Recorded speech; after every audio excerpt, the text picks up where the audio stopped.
Bismillah. Kisah Nabi Khidir meminta air minum di rumah Abah Guru sekumpul. Di antara wangi, bunga melati, dan harum kitab-kitab tua, di sebuah rumah sederhana yang dihiasi aura ketenangan di Martapura, Kalimantan Selatan hidup seorang wali besar yang dikenal dunia dengan nama Abah Guru sekumpul, atau secara lengkapnya Al-Arif Billah Al-Bahrul Ulum Al-Wali Al-Qutb, Maulana Syekh Khatir Muhammad Zaini bin Abdul Ghani Al-Banjari rahimahullah. Rumah beliau bukan hanya tempat tinggal, melainkan juga pelabuhan hati bagi para pencari Allah.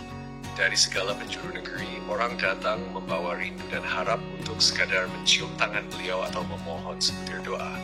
Sore itu, di antara waktu asyar dan maghrib, ketika langit Martapura berwarna jingga seperti permadani malaikat, rumah Abah Guru dipenuhi tamu. Para habaib, kiai, ulama, dan para murid duduk rapi mengitari sang guru seperti bintang mengelilingi bulan.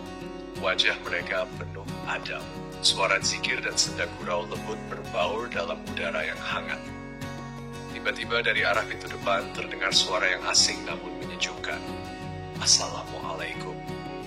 Suara itu berat tapi lembut, seperti embun menyentuh dedaunan. Semua kepala menoleh.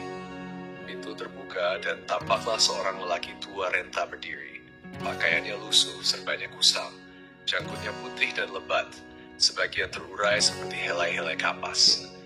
Ia lebih mirip pengemis atau musafir kelelahan daripada tamu undangan. Namun siapapun yang pernah belajar adab akan tahu, tak semua yang nampak hina benar-benar hina. Kadang Allah menyembunyikan kekasihnya dalam rupa yang tak diduga. Abah Guru sekumpul bangkit dengan wajah bersinar. Tanpa ragu beliau menyambut salam itu. Waalaikumsalam warahmatullah.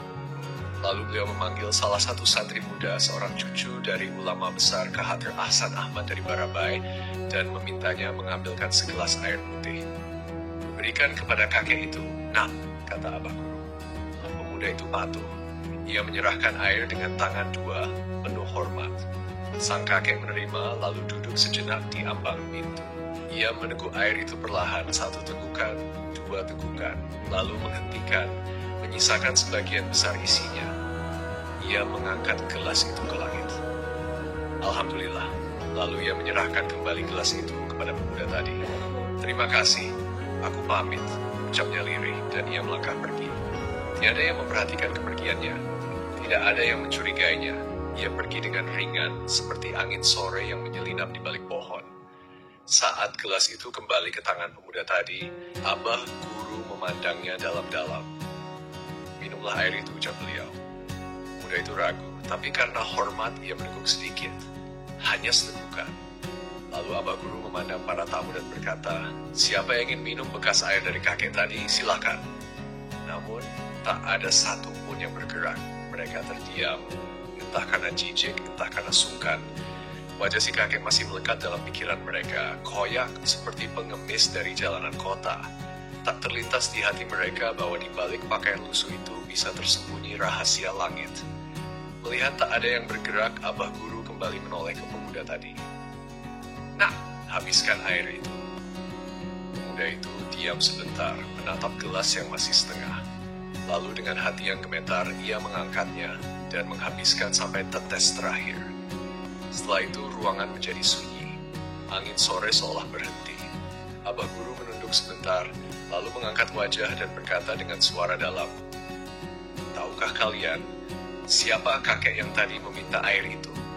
Mereka semua menggeleng. Abah Guru menatap satu persatu wajah para tamu, lalu berkata, itulah Nabi Khidir alaihissalam. Suasana mendadak berubah. Detik berikutnya, ruangan yang tadinya diam langsung geger. Para tamu berebut mengambil gelas tadi. Mereka menciuminya, mengusapinya ke wajah, bahkan menuang air ke dalamnya untuk meminumnya bergantian. Tangis pun pecah, hati mereka meleleh. Penyesalan menghantam dada mereka satu persatu. Mereka telah menyia-nyiakan kesempatan emas hanya karena menilai rupa luar seseorang. Astagfirullah, astagfirullah. Air mata membasahi sajadah. Seorang habaib terisak memeluk gelas itu erat-erat. Seorang ulama tua bersujud meminta ampun karena luput memuliakan tamu langit. Sementara pemuda yang tadi diminta menghabiskan air itu terdiam. Di dalam dirinya, seperti ada cahaya yang menari. Ia merasa dadanya lapang, ruhnya sejuk dan pikirannya bening. Dalam hati ia sadar bahwa ia telah diberi nikmat yang jauh melampaui logika manusia biasa. Di ajaran Abah Guru, di akhir pertemuan itu, Abah Guru berkata, "Siapa yang datang kepadamu meminta air, meski tampak kumuh atau hina, bisa jadi dia lebih mulia dari dirimu. Jangan tertipu oleh pakaian dan rupa, sebab Allah kadang menutupi kekasihnya dalam selimut kefakiran. Hormati setiap tamu, sebab siapa tahu seperti malam ini, dia bukan sembarang manusia, tapi seorang nabi yang belum mati." Semoga kita dijaga dari kebutaan hati, dan semoga kita termasuk orang-orang yang tidak lalai ketika cahaya datang mengetuk pintu